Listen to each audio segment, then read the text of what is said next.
Saudara-saudaraku sekalian, kita tidak akan jauh dalam hidup ini, pasti ingin 3 hal. Satu, ingin bahagia. Tidak ada orang yang merindukan hidup menderita. Yang kedua, ingin mulia. Tidak ada orang yang sangat bercita-cita menjadi manusia nista. Dan yang ketiga, ingin selamat. Nah, dunia akhirat. Baik, apa saja sih yang membuat kita bisa lebih bahagia dalam hidup ini? Tidak ada yang lebih pahit dari berharapnya hati. Allahumma aftah lana hikmataka ya Allah.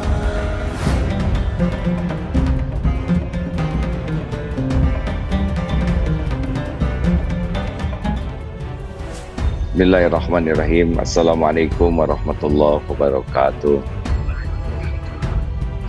Alhamdulillahirabbil alamin. Alhamdulillahilladzi anzala sakinah fi qulubil mu'minin liyajdadu imanan ma'a imanihim. Allahumma shalli ala Muhammadin wa ala alihi wa ashabihi ajma'in. Semoga Allah yang Maha mendengar, Maha melihat, Maha menyaksikan, Maha dekat, Maha tahu semua masalah yang sedang kita hadapi, Maha tahu solusi terbaik bagi kita. Dialah Allah yang mengurus diri kita setiap saat, yang mengurus segala-galanya setiap waktu. Tidak ada satupun yang ada di alam ini kecuali pasti ciptaan Allah, pasti milik Allah, pasti seluruhnya ada dalam genggaman Allah setiap saat. Tidak ada yang bisa terjadi baik nikmat maupun musibah tanpa izinnya. Bergabung jin dan manusia akan memberi sesuatu, tidak akan sampai kepada kita tanpa izin Allah. Bergabung jin dan manusia akan merugikan, mencelakakan kita. Tidak pernah kita akan rugi, celaka tanpa izin Allah. Semua hanya bisa terjadi biiznillah. Namun yang kita cari bukan izin Allah, yang kita cari adalah ridho Allah, yaitu izin Allah yang terbaik bagi dunia akhirat kita. Tidak setiap yang Allah izinkan Allah ridhoi, tapi setiap yang Allah ridhoi insya Allah ada izinnya di sana. Saudara-saudaraku sekalian, kita tidak akan jauh dalam hidup ini, pasti ingin 3 hal. Satu, ingin bahagia. Tidak ada orang yang merindukan hidup menderita. Yang kedua, ingin mulia. Tidak ada orang yang sangat bercita-cita menjadi manusia nista. Dan yang ketiga, ingin selamat. Nah, dunia akhirat. Nah, berikut ini ada beberapa kiat sederhana yang sebetulnya biasa kita bahas setiap hari, tapi mudah-mudahan kajian ini lebih simpel lagi. Memang orang lebih suka yang simpel-simpel. Adanya teknologi juga membuat hidup ini lebih simpel. Buktinya sekarang ini ya, dengan seperti ini, saya di sini, saudara di situ, ada yang di kamar, ada yang di berbagai penjuru bumi, kita bisa silaturahim. Masya Allah. Baik, apa saja sih yang membuat kita bisa lebih bahagia dalam hidup ini? Yang membuat kita bisa lebih bahagia dalam hidup ini bisa diacak, saudara boleh milih yang mana saja ya. Yang pertama adalah, kalau kita ingin bahagia, jangan ada yang lengket di hati selain Allah. Kita bisa punya dunia, punya pendamping hidup, punya anak, punya harta, punya pangkat, jabatan, kedudukan, barang, boleh-boleh saja yang sah dimiliki menurut agama. Tapi memiliki tidak harus lengket. Kenapa? Karena yang paling berhak melekat di hati, lengket, nempel terus setiap saat, bukan dunia berikut isinya, tapi pemiliknya Allah Subhanahu wa Ta'ala. Jadi kalau mulai ada yang lengket di hati, lengket itu berarti dia cenderung menetap ya, dan tidak mau lepas. Apakah itu benda, apakah itu manusia. Manusia itu bisa orang tua, pendamping hidup, istri atau suami, bisa anak-anak, bisa apa sajalah. kekasih atau apa. Nah kalau sudah lengket begitu, itu sudah tidak bahagia. Jadi jangan merasa bekal bahagia oleh selain Allah. Yang memiliki hati kita itu adalah Allah. Kalau Allah tahu hati kita ini ternyata sudah melekat, ingat terus, ingin selalu bersamanya, takut jauh darinya, segala-galanya untuknya.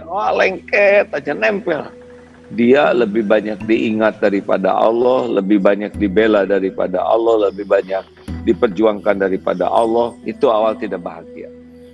Gimana dong, kalau saya memang saya mencintai, caranya adalah ya seperti itu. Kalau lengket itu harus banyak dibasahin supaya cepat lepas. Membasahinya adalah dengan zikrullah. Ingat sesuatu yang lengket, ingat Allah. Enggak boleh lama.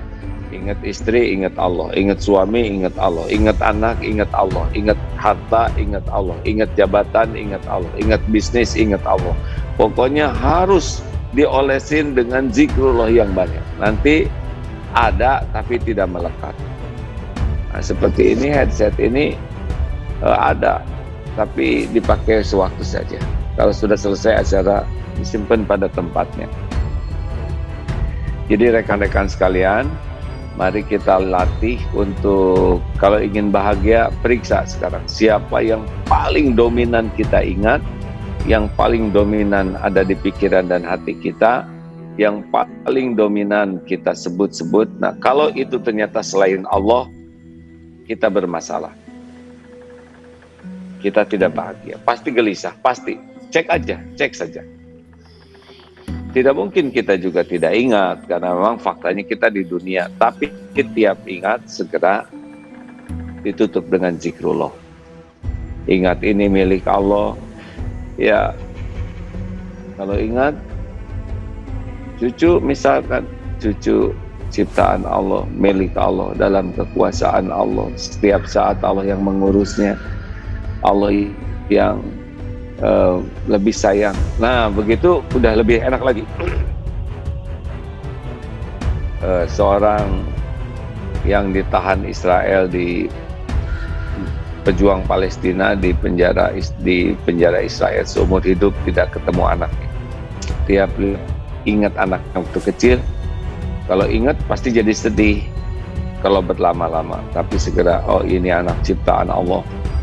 Allah yang menciptakan, Allah yang mengurusnya setiap saat, Allah yang menggenggamnya, Allah yang menjaga, Allah yang melindungi, Allah yang membesarkannya, Allah yang lebih menyayangi anak daripada saya sebagai orang tuanya. Allah, Allah, Allah. Coba rasakan. Tapi kalau tidak keinget ke Allah, waduh, galaunya lebih banyak. Halo? Lagi inget apa ini? Ya, semuanya mikir, saya lihat wajah long begitu. Tapi nggak jelas yang dipikirkannya. Ayo, pilih nanti. 2, kalau kita ingin lebih bahagia dalam hidup ini, yang satu tadi, jangan ada yang lengket ya. Ada boleh, dekat boleh, lengket tidak boleh. Lengket itu jadi menetap. Yang melengket, melekat di hati kita tuh hanya Allah. Yang boleh dominan tuh hanya Allah. Karena tidak ada yang bisa menenangkan hati kita. Ala bidzikrillah tatmainnul qulub. Camkan hatimu hanya akan tentram dengan mengingat Allah. Lalu yang kedua, kalau kita ingin lebih rileks, lebih tenang dalam hidup ini adalah jangan diperbudak oleh keinginan. Nah, punya keinginan boleh, kita sah-sah saja punya keinginan. Tapi diperbudak keinginan jangan. Yang pertama harus jelas dulu apa yang kita inginkan.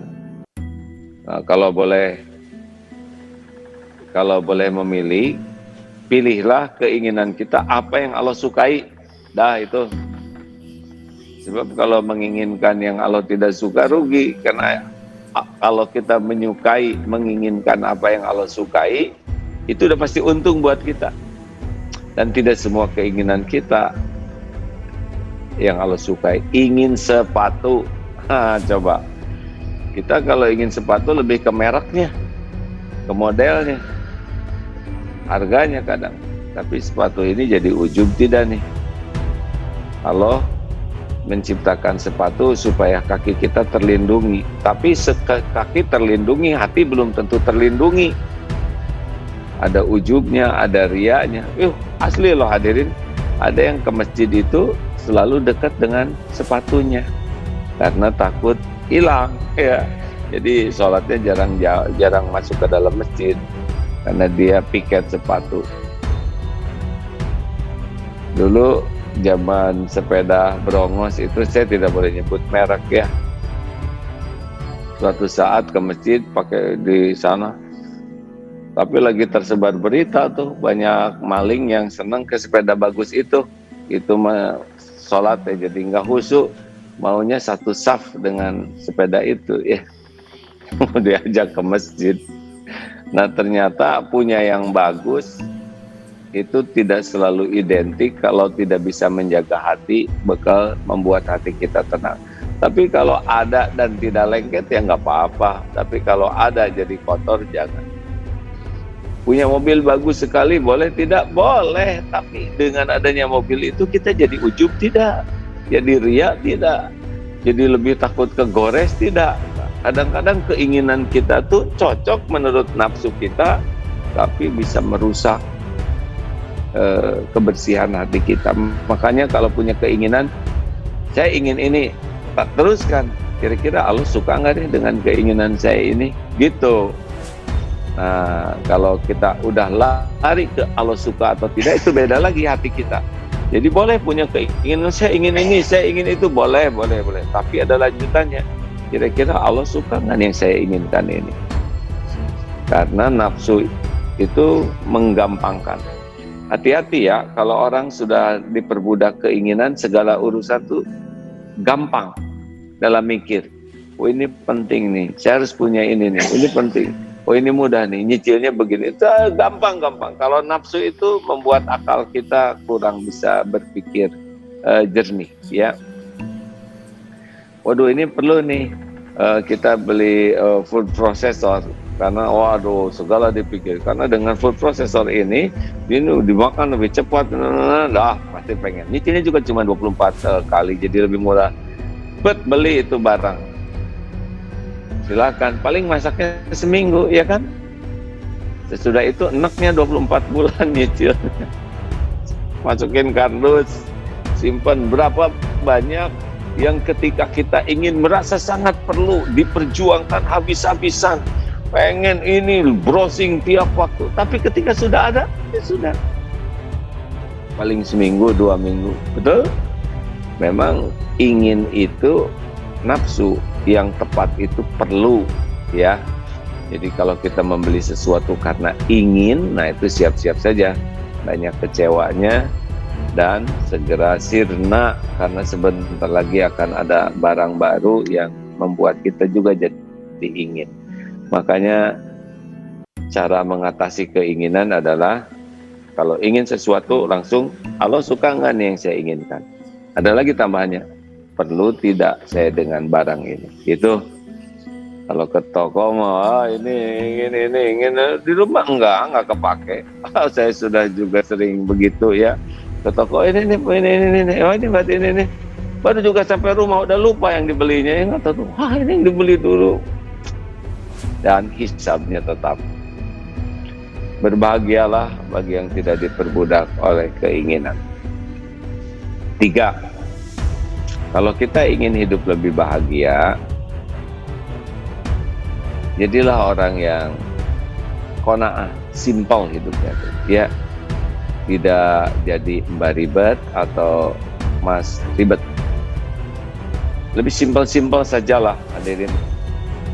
Minimalis atau simpelis ya, atau bahasanya mah qanaah. Sebetulnya ya makin kita banyak barang, banyak yang kita miliki, makin banyak potensi masalah. Karena setiap barang itu pasti makan pikiran, kepikir tuh, makan emosi, ada juga makan emosinya, makan waktu, makan tenaga, makan biaya. Bayangkan, makin banyak barang yang tidak sungguh kita perlukan. Nah, makanya ini makin hidup kita tuh makin terkuras untuk memikirkan. Punya motor 3 dengan punya motor 1 pasti beda pikirannya. Pikir takut hilangnya 3 kali lipat, ada 3 motornya. Mikir STNK-nya 3 kali lipat, mikir servisnya 3 kali lipat, mikir tempatnya 3 kali lipat. Nah, orang-orang yang tidak simpel, dia suka untuk memiliki, tetapi pasti makan waktu, makan pikiran, makan emosi. Satu, terguling nggak enak hati kita, ya. Makanya mari kita buat hidup ini lebih qanaah, terima apa adanya, lebih simpel, lebih proporsional, sesuai keperluan. Setujukah hadirin? Jangan sesuai dengan keinginan, ya, sesuai dengan keperluan. Ini turun sendiri kah? Alhamdulillah. Oh iya, alhamdulillah. Maaf ya, lagi dicoba. Lanjut. Disimpelkan, termasuk masalah. Masalah juga kita namanya simpel ini adalah yassiru wala tu'asir. Mudahkan, jangan dipersulit. Basyiru wala tunafiru. Gembirakan, jangan dibuat mencekam hidup ini. Atau sahlin itu ya, dibuat lebih mudah. Kalau ingin bahagia, mudah. Dimudahkan. Wah, orang itu sebel ke kita, ya udah kita dengerin apa komplainnya. Oh iya, ya udah kita perbaiki. Jangan sibuk bela diri lah. Kalau kita memang salah, lebih baik sibuk memperbaiki diri. Gimana kalau kita tidak salah, dia ngejelek-jelekin kita, ya udah terus saja perbaiki diri. Sebaik-baik jawaban untuk orang yang menghina kita adalah memperbaiki diri. Jangan sibuk mencari kejelekan dia, nggak ada kerjaan, capek nanti. Misalkan seorang suami dikritik istrinya, daripada sibuk mencari kesalahan istri, ya lebih baik memperbaiki diri saja. Benar? Ada tetangga yang ngoreksi kita, daripada kita nyari-nyari kesalahan tetangga, capek dan ngotorin hati, lebih baik memperbaiki diri dengan ikhlas. Saya sudah memperbaiki diri, tetapi saya kok tetap dia nggak menghargai saya. Kita kan memperbaiki diri bukan untuk dihargai orang. Kita memperbaiki diri karena itu yang Allah sukai. Innallaha yuhibbut tawwabin wa yuhibbul mutatahhirin. Sesungguhnya Allah sangat mencintai orang yang memperbaiki, yang bertobat dan mensucikan diri. Jadi kalau kita memperbaiki diri bukan supaya istri senang, bukan supaya suami senang, kita memperbaiki diri bukan supaya disukai mertua, kita memperbaiki diri bukan supaya disukai bos, kita memperbaiki diri supaya disukai Allah, pemilik segalanya. Ini menenangkan.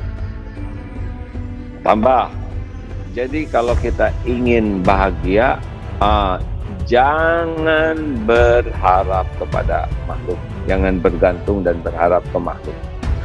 Lepas saja sekarang. Jangan ingin dipuji, jangan ingin diterima kasihi, jangan ingin dibalas budi, jangan ingin dikagumi. Pokoknya dilepas. Di itu ke makhluk itu bikin sakit hati. Harusnya ke makhluk itu ingin menghargai, ingin menyayangi, ingin memberi, ingin mengasihi, ingin membalas budi. Ke makhluk itu kalau ingin bahagia. Di itu ke Allah. Ingin disayang Allah, ingin dimuliakan Allah, ingin dicintai Allah, ingin diberi oleh Allah. Di itu hanya ke Allah. Kalau di ke makhluk, luka. Jadi di rumah gimana? Bolehkah saya ingin dicintai oleh pendamping hidup saya? Ya boleh dong, itu manusiawi. Tapi gimana caranya? Bapak-bapak, aki-aki yang ada di masjid, langsung gitu. Saya kemarin dituntun cucu, maghrib masuk, katanya, Pak, megang tangan. Orang tua katanya harus dituntun. Saya kaget itu. Waktu saya dianggap aki-aki ada. Padahal iya ya yang nontonnya cucu. Nah kenapa kita jadi kadang suka terluka disebut aki-aki? Karena ini ingin disebut remaja gitu kek. Nah hadirin sekalian, ingin diakui orang tuh menderita. Hadirin. Yang membuat kita tertekan itu adalah kita ingin dinilai orang lebih dari kenyataan. Ingin dianggap awet muda, ingin dianggap kaya, ingin dianggap intelek, ingin dianggap soleh. Jadi kita tuh benar-benar ngarap-ngarap sesuatu dari makhluk tuh membuat kita jadi ingin menipu diri kita sendiri. Halo? Udahlah, lepaskan saja. Kalau mau bergaul dengan makhluk tuh ingin agar orang lain jadi dekat dengan Allah. Ingin agar orang lain jadi mulia, ingin orang lain bahagia, itu boleh. Tapi ingin nah ini sakit hati. Sudah latihan, lepas saja, coba rasakan. Kalau ingin bahagia, lepas ingin ke makhluk tuh. Udah berikan saja yang terbaik, ya. Sayangi, berikan yang terbaik. Enggak usah dipikir-pikir kebaikan kita, tidak usah disebut-sebut, tidak usah nunggu orang berterima kasih, tidak usah nunggu orang balas budi, tidak usah, udah lepas saja. Coba rasakan bahagianya. Demi Allah, kalau orang melakukan sesuatu dengan ikhlas, Allah pasti tahu dan nanti Allah yang ngebulak-balik hati orang. Jadi itu yang bikin kita menderita tuh. Hargai dong saya, hargai. Nah, kalau orang ingin dihargai itu seperti barang gak ada bandrolnya, ya nggak? Gak ada harganya. Kalau kita ingin bahagia itu pada bukan di. Ingat aja nanti kalau lagi gelisah-gelisah, oh saya lagi ingin dihargai, oh saya lagi ingin diterima kasih, oh saya lagi ingin disayangi, oh kalau udah maka tidak bisa bahagia. Udahan ini cukup segitu. Kelihatannya ini pada evaluasi diri ya. Atau udah evaluasi meri jadi nggak enak. Ada lagi yang bisa bikin bahagia dan nambah. Jadi selalu bersyukur. Syukur terus.